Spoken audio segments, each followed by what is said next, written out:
Fala pessoal, aqui quem fala é o professor Marcelo Maieves, que hoje nós vamos falar um pouquinho sobre a organização dos átomos nos materiais. E hoje a gente vai falar um pouquinho sobre sobre a cristalinidade dos materiais, ou seja, como os materiais se organizam ali com os seus átomos. A primeira coisa que a gente tem que saber é que existem dois tipos, o organizado e o aleatório. Toda vez que a gente tem um retículo organizado, a gente vai falar que o retículo é cristalino, então ele tem uma certa organização. Para ser retículo cristalino, um sólido cristalino, a gente fala que é a organização a longa distâncias. Longa distâncias que a gente fala não é necessariamente 1 quilômetro, gente, até porque o raio do átomo está lá na casa do 10 a menos 10, que é o angstrom, se a gente for pensar, lá com a asinha em cima, 10 a menos 10. 10 a menos 10 metros, então ó, é bem pequenininho. Aí aqui, ó, se a gente for pegar a estrutura que é aleatória, que não tem organização nenhuma, a gente chama ela de amorfa. Aí se a gente for organizar por bolinhas, que a gente pode representar os átomos por esfera, ó, o organizado, ele tem uma certa organização a longa distância. Se a gente fosse fazer uma comparação, imagina você dentro de uma feira e você tem uma caixa de maçã. E essa maçã você vai organizar uma em cima da outra dentro da caixa. Então é assim que a gente visualiza aqui o sólido cristalino. Já quando a gente tem o amorfo, aí a organização não é a longa distância. A gente também pode falar o que afeta ser cristalino ou não. Uma das principais aí que a gente tem dos materiais cristalinos, entre outras, tem muitas aplicações, mas o que eu mais gosto é essa daqui, ó. O não cristalino, ele é transparente, como um vidro. O vidro tem uma estrutura amorfa, então ele apresenta ali uma transparência, ele é translúcido, passa luz, você consegue enxergar nitidamente o que tem do outro lado. Já o cristalino, ele é opaco, ele deixa passar a luz, entretanto você não consegue enxergar exatamente o que tem do outro lado. Pessoal, falando um pouquinho também de organização, nós temos que nos atentar em seguinte coisa: monocristalino ou policristalino. O monocristalino ou policristalino, mono é quando a gente tem uma organização de apenas um tipo de material. Ele pode até ser formado por grãos ali dentro do meu material. Dentro desse grão, obviamente, vai ter a organização ali dos meus átomos todos enfileirados, todos bonitinhos lá dentro. Ou eu posso ter aqueles que a gente chama de policristalino.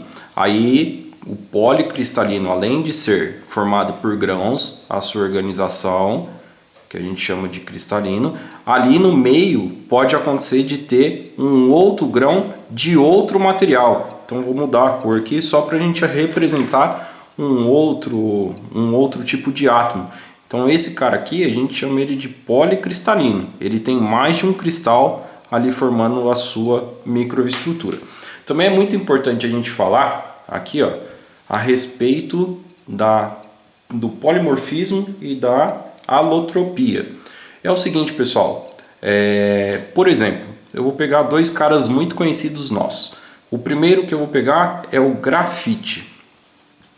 O grafite, ele tem a sua estrutura ali, a sua composição química principal, o carbono. E eu vou pegar um outro cara também que a gente conhece bastante, que é o diamante. O diamante também tem na sua estrutura principal como substância o carbono. Ué, mas qual que é a diferença entre os dois? Porque o grafite e o carbono o diamante são carbonos, e se a gente for analisar, deveria ter a mesma propriedade. Entretanto, o diamante apresenta uma dureza elevadíssima e o grafite é meio quebradiço, e ele é macio, se a gente for pensar assim em termos não técnicos. Isso tudo se dá pela sua diferença na microestrutura, na organização dos átomos. Se a gente for olhar o grafite, ele é formado, se eu representar aqui por bolinhas as nossas camadas, ele é formado por camadas. Então essas camadas elas são interligadas por ligações secundárias ali. A gente pode até fazer pontilhadinho aqui para representar a ligação entre as camadas. Já o diamante, ela é formada principalmente por ligações covalentes. Aqui, como é ligação secundária, a ligação secundária é muito mais fraca. Já no carbono, ela é toda, no grafite, ela é toda amarrada. E como ela é toda amarrada, aqui forma uma ligação muito mais forte. Aqui, claro que eu não estou representando de forma correta a representação aqui das ligações, mas o que importa para a gente é saber que é 100% aqui de ligações covalentes. E a ligação covalente ela é muito forte em relação à ligação aí secundária. E isso nós chamamos de alotropia ou polimorfismo, dois materiais que apresentam a mesma composição química, entretanto a microestrutura aqui dos materiais são diferentes, dando uma propriedade diferente no material. Lembrando que na ciência dos materiais, a gente tem o tetraedro da ciência dos materiais, que a gente pode representar como sendo o produto, o processamento, aí a gente tem a propriedade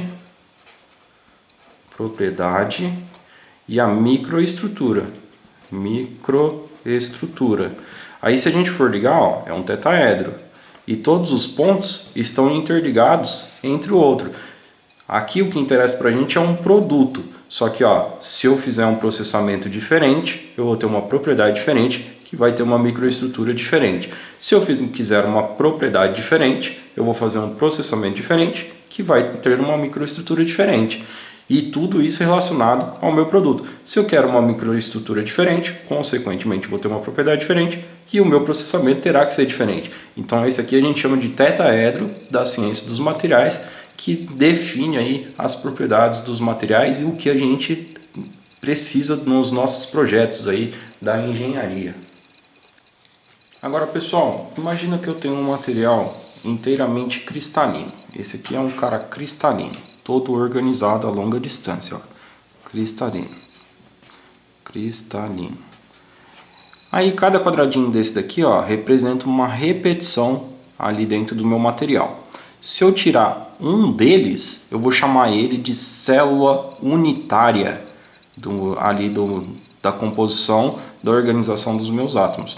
Aí se eu for pegar todos que existem, são as 14 redes de Bravais, conforme está aí no slide. Os principais que nós vamos estudar são três, que é o cúbico simples,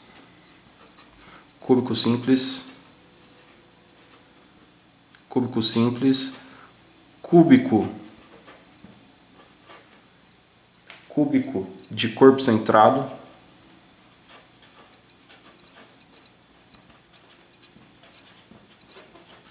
e cúbico de face centrada. Eles representam bem facinho de desenhar. Todos eles a gente vai ter que desenhar um cubo aqui para representar cada um deles. Ó, desenhando um cubo, o cúbico simples, ele apresenta um átomo, 1/8 de átomo em cada vértice. Então a gente tem aqui, ó, se a gente desenhar um pedacinho da esfera, só 1/8 da esfera, ele vai apresentar 1/8 do átomo ali na sua extremidade. Claro que se a gente pegar e organizar ele, bonitinho aqui como está no nosso retículo cristalino, esse átomo aqui a gente sabe que é indivisível. A gente sabe que ele é indivisível, mas na hora que ele está lá na nossa rede cristalina, ele vai contar. E se a gente for contar, ó, 1/8 aqui, 1/8 aqui, 1/8 aqui, 1/8 aqui. Então são 4/8 lá embaixo. 1, 2, 3, 4 lá atrás. Então ao todo são 8 1/8 de átomos. Ou seja, dentro dessa rede cristalina, que a gente chama de cúbico simples, apresenta apenas um átomo, somando todo mundo lá dentro. Agora se a gente for ver aqui, ó, a gente vai fazer o cúbico de corpo centrado.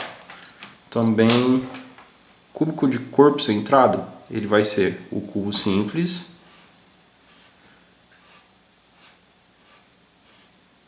lá no seu centro vai apresentar um átomo, então vamos desenhar aqui, ó, lá no centro um átomo, lá no meio um átomozinho, e aí nos seus vértices do nosso cubo aqui, vai apresentar ali o nosso também 1/8. Então essa é a diferença entre um e outro.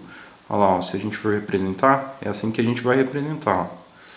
E ele encosta só lá no meio, ó. Depois a gente vai ter que usar isso aqui a nosso favor.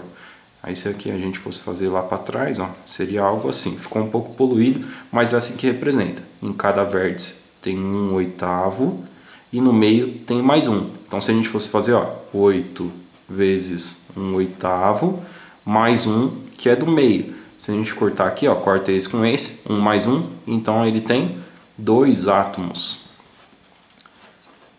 Aqui dentro dessa microestrutura tem 2 átomos, que é o cúbico de corpo centrado. Agora se a gente for pegar o cúbico de face centrada, que é esse outro carinha aqui, aí a gente vai fazer aqui, ó, o cubo, cada vértice.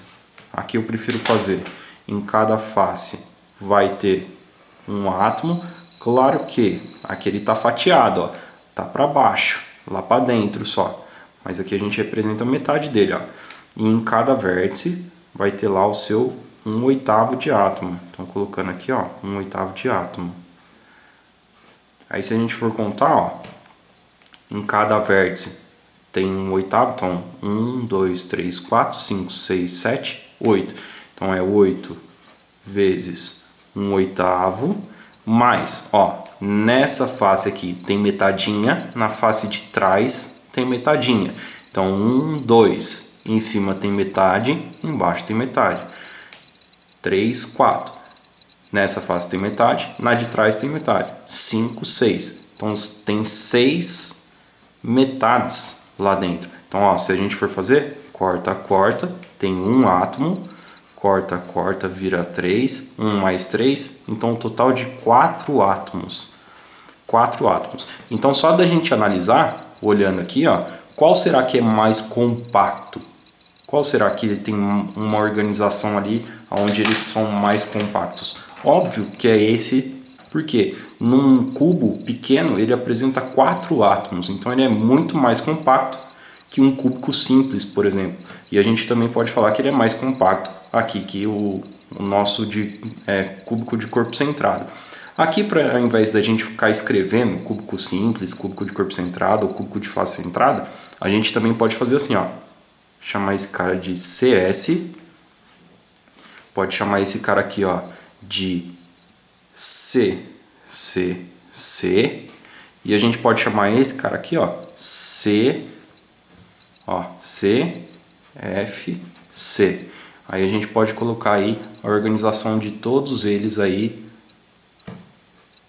dos materiais. Essas microestruturas são principalmente encontradas nos materiais metálicos.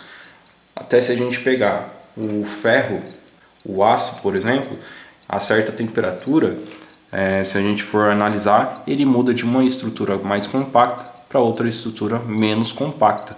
A gente pode falar que esse material muda a sua estrutura conforme a temperatura. Bom pessoal, a aula de hoje fica por aqui, espero que tenham gostado e até a próxima aula.